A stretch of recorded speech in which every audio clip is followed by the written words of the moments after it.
President. Senate Democratic Leader. Mr. President, 4 years ago today, I stood on this very spot alongside my colleagues as we prepared to certify the 2020 election. As we were going about our business, all of a sudden, I felt a hand pull my collar. My security detail gripped me by the arm and told me we had to get out. A mob of rioters had broken into the Capitol and that we were not safe.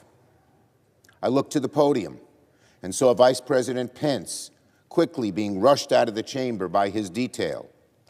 And as we evacuated, accompanied by two of the Capitol police officers, we took a turn down the hallway, opened the door, and came within several yards of angry rioters before my security detail pulled us away to safety.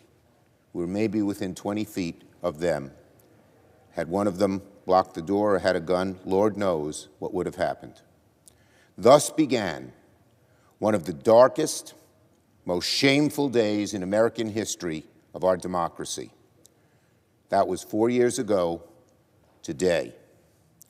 Less than an hour from now, the House and Senate shall convene for a joint session of Congress to complete the process of certifying the 2024 presidential election.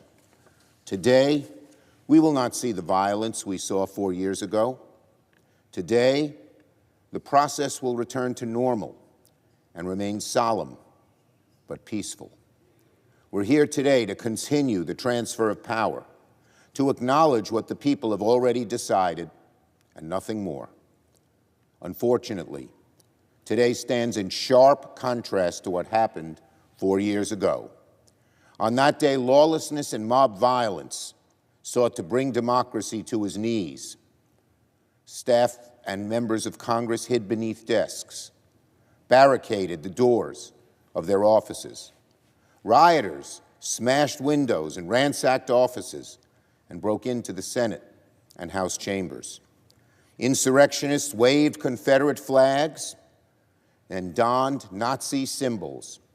Pipe bombs were planted near the DNC and the RNC. This was in no way a peaceful protest. This was not even a protest that got out of hand.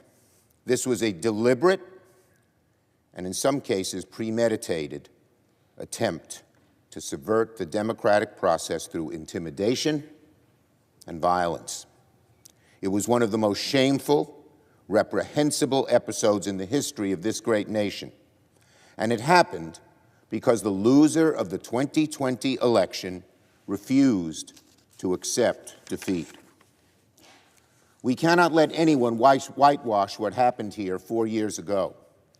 Far too many individuals have tried to rewrite the history of January 6th, have tried to sweep the truth under the rug, and pretend like the day was perfectly fine or even a moment of great patriotism.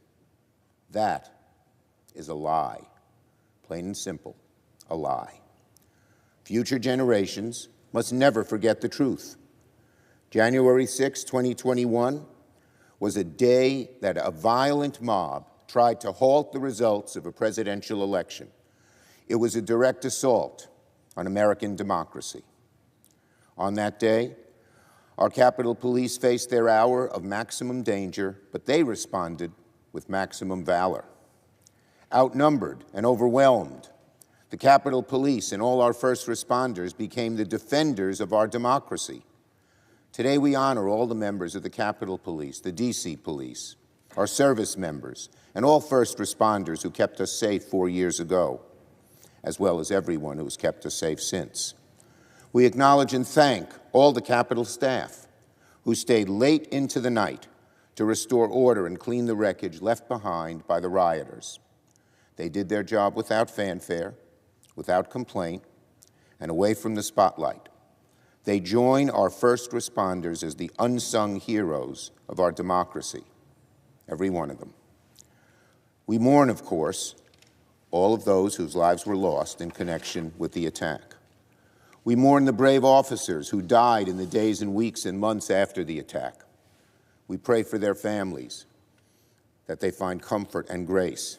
And Mr. President, It is shamefully, utterly outrageous that the President is considering pardons for these rioters who broke the law, attacked our police officers on January 6th.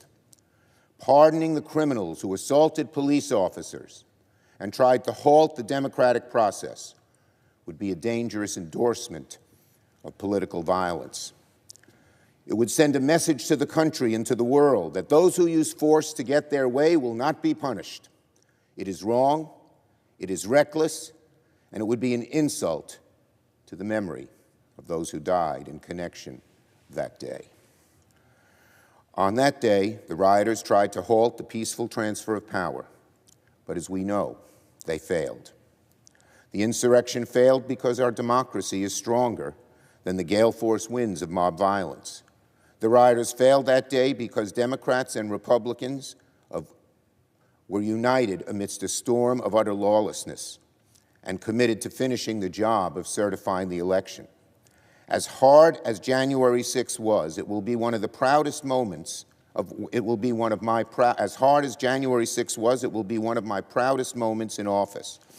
Because on that day, the majority of us united to uphold our oaths to the Constitution.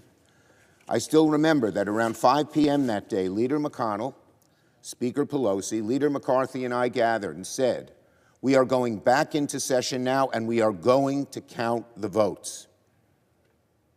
We decided this despite the worries of some that the Capitol was not yet safe. And we did. We were not going to let the rioters interfere with our democracy. It was a historic moment of bipartisanship, where both sides united in the protection of our democracy. Mr. President, I mentioned January 6, 2021, for many reasons. I mentioned January 6th to remind everyone that democracy is precious and can at times be a fragile thing.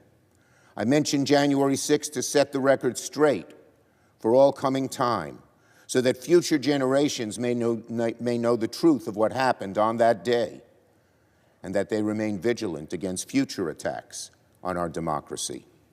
I mentioned January 6th to warn this generation and future generations of the immense dangers that arise when election denialism is tolerated and excused and propagated.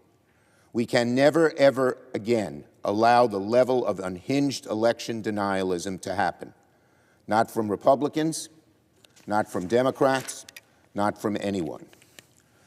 And we are setting an example today. Even though the elections did not go Democrats' way, I want to be very clear. On this January 6th, our side will not engage in election denialism. We Democrats accept the will of the people. We accept the results even when we don't like them, because our loyalties lie with the Constitution and with the rule of law. We hope what happens today, rather than what happened 4 years ago, stands as a shining example for future generations of how one conducts themselves in a free democracy. We hope that the way we Democrats conduct ourselves today helps those Republicans who tried to subvert the election of 4 years ago understand the grave nature of their mistake. Far too many on the other side, far too many, willingly claim the election of 2020 was stolen, even though they knew perfectly well it was not. Of course, I know plenty of my Republican colleagues, including my friend, the former Republican leader, did not participate in the attempts to undermine an election 4 years ago, but too many did. If we want to prevent another attack like January 6th, neither side can ever again tolerate the kind of conspiratorial madness we saw 4 years ago. And it starts by setting an example and doing the right thing today, no matter which side got their way in the electoral process. On this, the 4-year anniversary of the Capitol attack, the only obstruction we will see is the obstruction coming from the storm. Even then, Mother Nature will not be able to stop us from doing our jobs today. Today we will convene, we will do our jobs, and then we move on to the business of governing for the American people, because that is what our oaths demand of us. I yield the floor.